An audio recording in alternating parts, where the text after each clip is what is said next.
sejahtera di dalam nama Tuhan Yesus Kristus. Bapak Ibu Saudara yang terkasih, ini kali pertama kita mendengarkan firman Tuhan atau beribadah melalui media karena ada situasi yang sangat sulit. Sebelumnya mari kita bersama-sama kepada semua umat Tuhan yang ada di rumah masing-masing, kita berdoa. Terpujilah Tuhan, Allah yang kami sembah di dalam nama Yesus Kristus, Allah kami yang dahsyat dan luar biasa, melampaui segala sesuatu yang tampak maupun tidak. Dan hari ini Engkau izinkan kami beribadah, tetapi menggunakan media. Tuhan, dimanapun umat-Mu pada saat sekarang ini, bersama dengan keluarga di rumah masing-masing, supaya Tuhan menjangkau mereka dengan kasih-Mu. Dan ketika mereka mendengarkan firman-Mu ya Allah, biar firman ini bekerja, menyegarkan, menenangkan, memotivasi, membangun keyakinan bahwa Engkau Tuhan Allah kami berkuasa. Kami sambut firman-Mu di dalam nama Tuhan Yesus Kristus kami berdoa. Haleluya. Amin. Bapak Ibu Saudara yang terkasih, kita akan membaca firman Tuhan dari Mazmur pasal 91.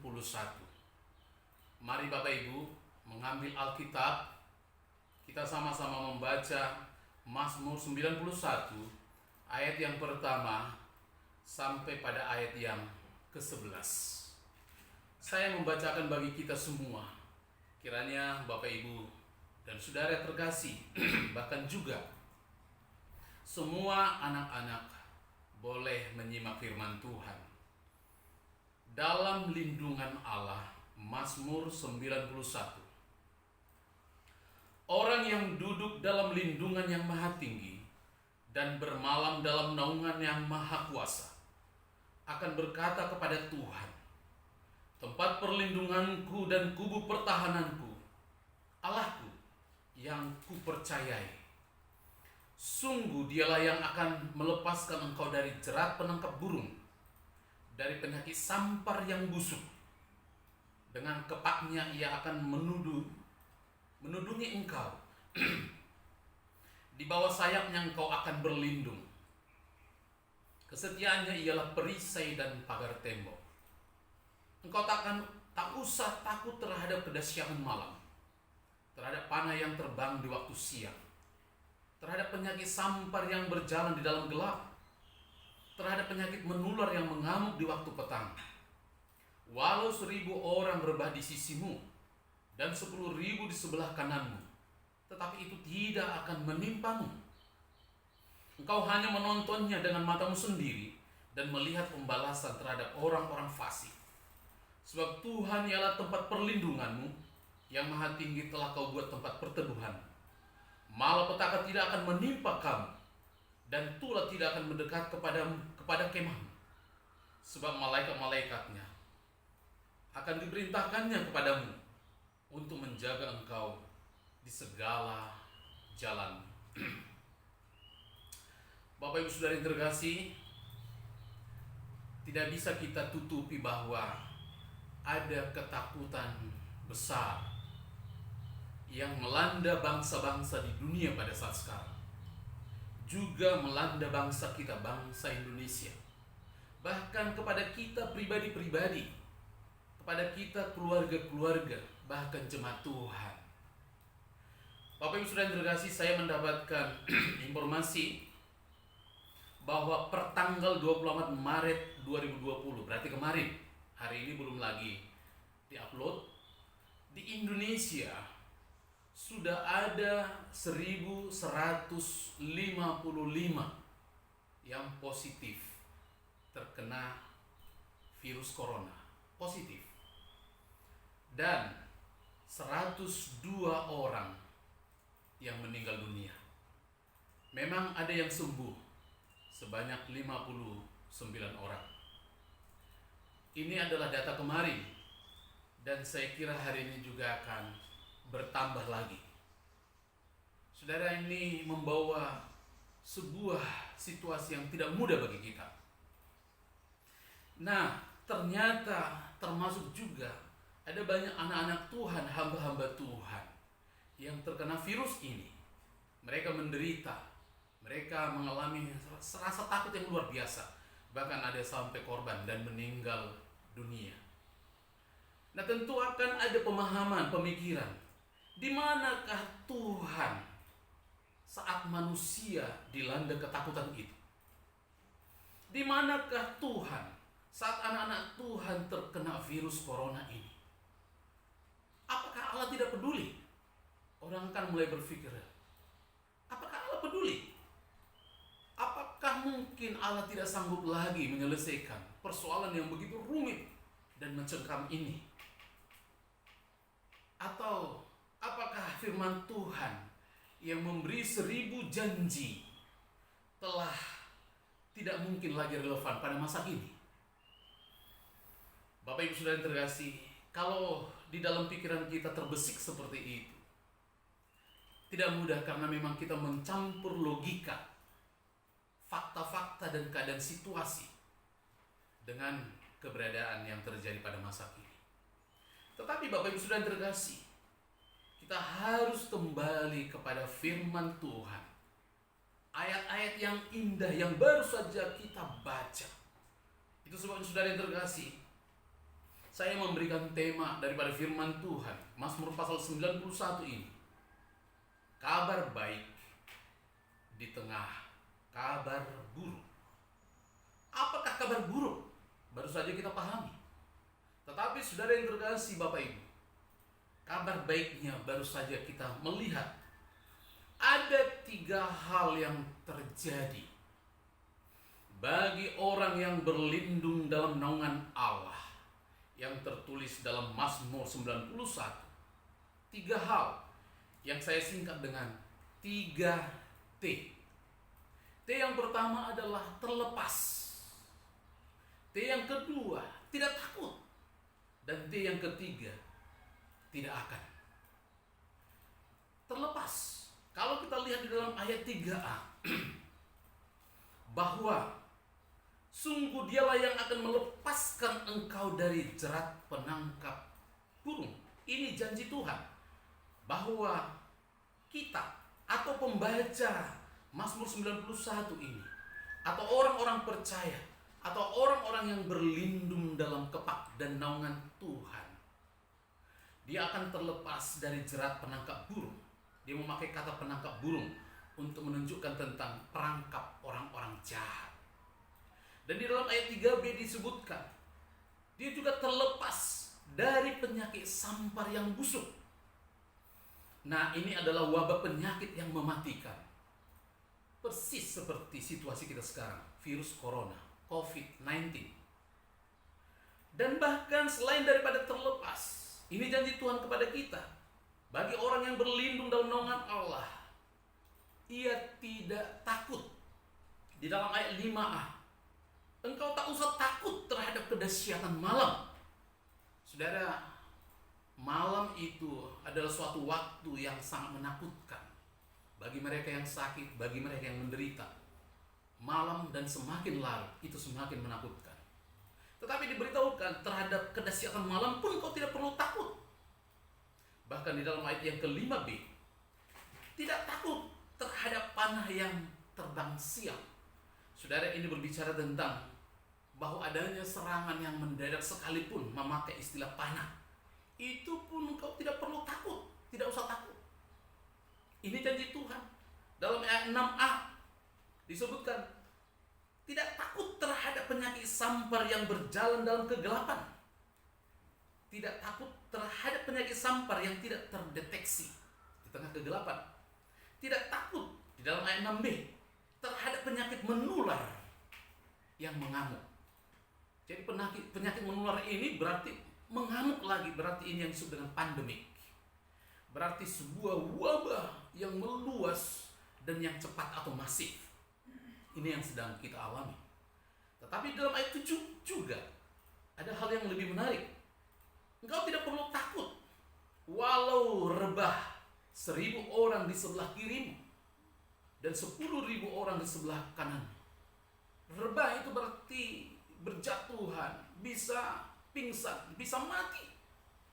Tetapi firman Tuhan ini menyebutkan tidak usah takut. Saudara yang terkasih, ini janji Tuhan yang sangat luar biasa. Dan yang ketiga, tidak akan.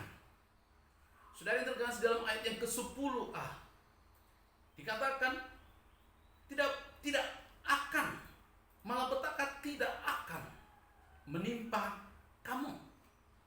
Dan kemudian disebutkan ayat 10b, itulah juga tidak akan mendekat kepada kemahmu. Saudara yang terkasih, janji-janji yang sangat luar biasa ini adalah tertulis dalam kebenaran firman Tuhan.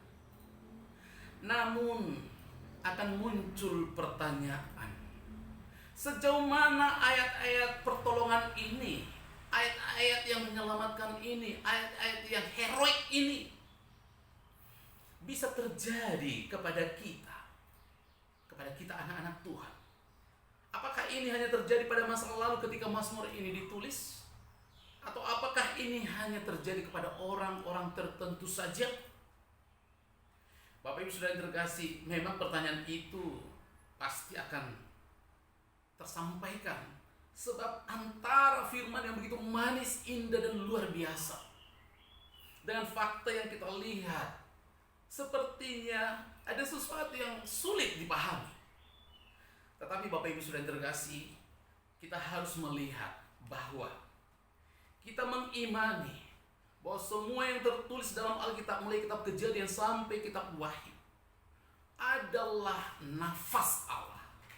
Itu adalah firman yang penuh dengan otoritas. Itu pasti terjadi. Itu adalah kebenaran.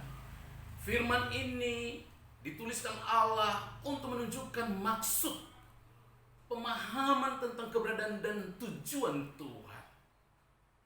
Firman-Mu adalah pelita bagi kakiku dan terang bagi jalanku. Berarti apa yang ditulis ini pasti benar. Nah, sekarang masalahnya adalah bagaimana dengan adanya hamba-hamba Tuhan, anak-anak Tuhan yang terkena virus dan mereka menderita, bahkan ada yang sampai wafat. Seperti apa relevansi daripada firman Tuhan ini kepada mereka? Mungkin kepada kita yang belum terkena masih bisa kita katakan, ya, sama aku tidak akan kena. Tapi bagi mereka, dan bukan hanya di Indonesia ada hamba-hamba Tuhan, anak-anak Tuhan yang terkena. Di luar negeri ada mereka, bahkan juga di Cina, bahkan juga termasuk di Korea Selatan dan di tempat-tempat lain. Lalu bagaimana kita memahami firman Tuhan ini dengan fakta yang sedang terjadi? Bapak Ibu Saudara yang terkasih, di sini kita harus memahami dengan satu kata atau satu ungkapan, kedaulatan Tuhan. Ada kedaulatan Tuhan yang memang kita tidak pahami. Kedaulatan Tuhan adalah sebuah hak yang dimiliki oleh Allah. Suatu hak yang bebas yang ada di dalam diri Tuhan yang tak terduga, yang tak terdeteksi. Tapi tentu saja bertujuan untuk menunjukkan kemuliaan, kebesaran, dan kemahakuasaan Allah. Kita harus mengambil gambaran dari hal yang lain. Bapak Ibu Saudara yang terkasih, seorang martir pertama di dalam Alkitab bernama Stefanus. Di dalam Kisah Para Rasul, Stefanus ini mengalami penderitaan yang sangat luar biasa dan berakhir dengan kematian. Orang-orang Yahudi merajam dia, membunuh dia. Apa dosa Stefanus? Justru kita melihat bahwa Stefanus terpilih karena dia memiliki roh yang sangat luar biasa di dalam dirinya, dan dia memiliki hikmat yang luar biasa untuk memberitahu. Stefanus begitu dikasihi Tuhan, begitu sangat dihargai Tuhan. Pastilah orang ini sangat dilindungi, berada di dalam penyertaan Tuhan. Tapi kenapa Stefanus sampai mengalami penderitaan dan bahkan berakhir dengan kematian? Jawabannya kembali, inilah kedaulatan Allah. Dan sesungguhnya akhirnya kita tahu bahwa kematian daripada Stefanus telah memunculkan satu pribadi. Sebab pada waktu kematian itu ada seorang yang bernama Saulus memandang melihat situasi itu, dan itu menjadi referensi iman daripada Paulus yang akhirnya Saulus yang sebelumnya sekarang menjadi Paulus, untuk dia bangkit dan melihat komitmen iman daripada Stefanus itu. Dan apa yang kita lihat, Stefanus mati, tapi Paulus melakukan perkara besar. Akhirnya dia menjadi pemberita Injil, orang yang sangat begitu melekat dengan hati Tuhan. Dan kita memahami bahwa 13 surat di dalam Alkitab ditulis oleh Paulus. Berbagai negeri dijelajahi dan gereja didirikan. Bapak Ibu Saudara yang terkasih, apa yang bisa kita lihat? Bahwa antara situasi yang dimana Stefanus mati dengan janji Tuhan yang begitu luar biasa di dalam Alkitab Perjanjian Lama, itu tampak sulit untuk dipahami. Sampai akhirnya kita tahu hasilnya. Oh, ini rupanya maksud Tuhan, bahwa ada kedaulatan Allah, bahwa ada pekerjaan besar, ada karya yang lebih besar yang bisa terjadi ketika anak-anak Tuhan itu akhirnya mengalami sebuah penderitaan yang begitu sulit, bahkan kepada kematian. Allah turut bekerja untuk mendatangkan kebaikan bagi orang-orang yang mengasihi Dia. Dan Bapak Ibu Saudara yang terkasih, kita melihat di dalam Perjanjian Lama ada Sadrak, Mesak, dan Abednego.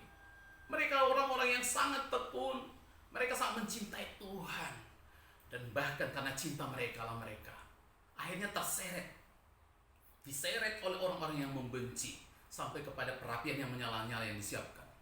Bahwa mereka tidak mau menyembah dewa yang dibuat oleh penguasa pada saat itu. Dan pada saat itu sudah dipersiapkan, mereka akan dilempar ke perapian yang menyala-nyala itu. Tetapi Bapak Ibu Saudara yang terkasih, pada saat itu sang raja atau Firaun masih memberitahukan, atau sang penguasa pada saat itu memberitahukan, Sadrak, Mesak, dan Abednego, aku akan melepaskanmu kalau engkau menyangkali Tuhan dan engkau mau menyembah dewa buatanku. Saudara, ada suatu kata, ada kalimat yang begitu menarik yang mereka sampaikan. Kekalah hidupnya raja, bahwa kami tidak akan menyembah dewa buatan manusia. Untuk memberitahu bahwa mereka begitu sangat sujud kepada Allah Yahweh. Bapak Ibu Saudara yang terkasih, pada saat itu Sadrak, Mesak, dan Abednego berkata, seandainya Tuhan yang kami sembah sanggup melepaskan kami dari perapian yang menyala-nyala yang dimana engkau sebentar akan membuang kami ke sana, kami akan dilepaskan. Tapi seandainya tidak, maka kami tetap tidak akan menyembah kepada dewa yang buatanmu itu, hai Raja. Seandainya tidak, apa artinya? Seandainya tidak kami dilepaskan. Dari sini kita bisa paham bahwa Sadrak, Mesak, Abednego yang begitu berkomitmen di hadapan Tuhan juga memungkinkan ada kedaulatan Allah yang tidak bisa dipungkiri. Mereka paham, mereka tahu janji Tuhan yang begitu luar biasa. Mereka tahu bagaimana Allah akan membuat pemeliharaan, tapi mereka juga sadar ada kedaulatan Tuhan. Dan akhirnya bisa kita paham bahwa mereka dibuang ke perapian yang menyala-nyala itu. Dan secara standar insani, mereka pasti mati. Tetapi mereka tertolong. Pertanyaannya, apakah mereka tahu bahwa mereka juga akan lepas dari sana? Sadrak, Mesak, dan Abednego akhirnya nanti Tuhan akan menolong? Tidak, mereka tidak tahu. Yang mereka tahu bahwa mereka dilempar dan akhirnya mati. Dan kalaupun akhirnya mereka diselamatkan, kembali lagi karena kedaulatan Tuhan. Kembali Bapak Ibu Saudara yang terkasih, bahwa apa yang terjadi dengan hamba-hamba Tuhan, anak Tuhan, dan kita semua dengan situasi yang sangat sulit sekarang ini, kita tak beriman, tetapi kita paham bahwa ada kedaulatan Tuhan melampaui segala-galanya. Ini yang harus kita tatap dan pahami. Allah berkarya di atas segala-galanya, di atas segala situasi yang terjadi. Dan sesungguhnya Bapak Ibu Saudara terkasih, kita harus paham juga bahwa sakit penyakit atau kematian itu bukanlah akhir dari segala-galanya. Dan kalau kita mau lihat apa kata firman Tuhan, berharga kematian orang-orang yang dikasihinya. Kematian bagi kita bukan sebuah kemalangan, tapi sebuah penghargaan yang dari Tuhan. Firman Tuhan juga berkata, siapakah yang bisa memisahkan kita dari kasih Kristus? Pedang, kematian? Tidak bisa. Mati pun kita, relasi kasih masih tetap berjalan dan tetap sama eratnya ketika kita hidup dan bahkan mati. Untuk memberitahu hubungan tidak pernah terputus sekalipun kita sudah wafat. Untuk memberitahu sekaligus bahwa walaupun kita mati, sesungguhnya ada di dalam naungan kasih Tuhan yang luar biasa. Bukankah firman Tuhan juga berkata, berbahagia orang yang mati dalam Tuhan sejak sekarang ini. Di dalam Wahyu pasal 14 ayat 13 itu disebutkan tentang kebahagiaan orang yang mati di dalam Tuhan. Saudara, dari sini kita bisa belajar bahwa apapun yang terjadi dalam kehidupan kita, kita hanya berkata seperti yang dikatakan oleh Ayub, Engkau yang memberi, Engkau yang mengambil, terpujilah Tuhan. Bapak Ibu Saudara yang terkasih, situasi yang sangat sulit sekarang belum berakhir. Kemungkinan physical distancing ini akan diperpanjang sampai kepada 2 minggu ke depan, atau mungkin lewat lagi, karena situasi kita belum lagi menunjukkan tanda-tanda yang mereda. Kita berdoa untuk bangsa, untuk pemerintah kita, supaya diberikan hikmat, kekuatan, supaya mereka juga dengan bijak menyelesaikan masalah yang sulit ini. Tetapi dari kita sebagai orang percaya, ini yang harus kita imani, 3T. Ada 3T yang harus kita imani. Yang pertama, bahwa kita terlepas. Kita akan terlepas dari jerat penangkap burung, perangkap orang jahat. Kita terlepas dari penyakit sampar yang busuk, terhadap wabah penyakit kematian seperti corona COVID ini. Kita tidak takut terhadap kedahsyatan malam, tidak takut terhadap panah yang terbang siang, tidak takut terhadap penyakit sampar yang berjalan dalam kegelapan, tidak takut terhadap penyakit menular yang mengamuk atau pandemi. Kita tidak takut walau 1.000 orang rebah di sebelah kiri kita dan 10.000 di sebelah kanan kita. Kita yakin bahwa tidak akan, malapetaka tidak akan menimpa kita, tulah tidak akan mendekat kepada kita. Ini keyakinan iman kita sebagai orang percaya.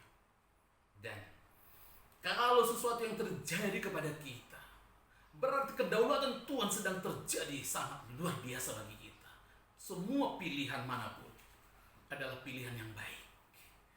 Saya meminta dan menghimbau kepada semua jemaat, sungguh-sungguh semakin banyak berdoa kepada Tuhan, tapi jangan dalam kondisi ketakutan, tetapi engkau menatap bahwa Allah turut bekerja untuk mendatangkan kebaikan bagi kita.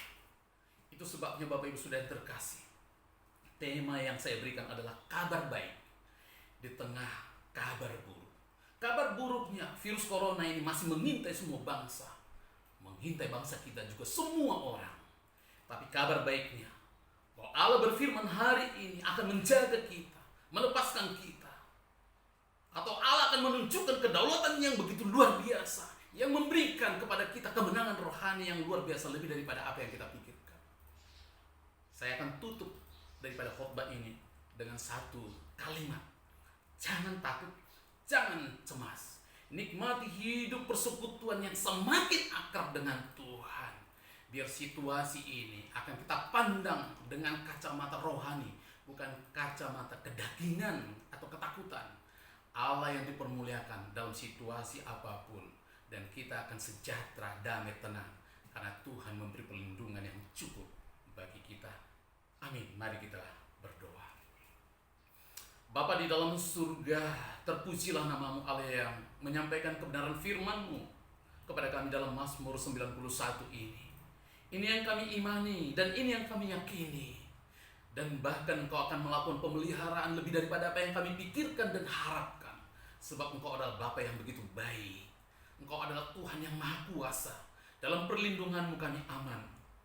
Kami teduh dan tenang.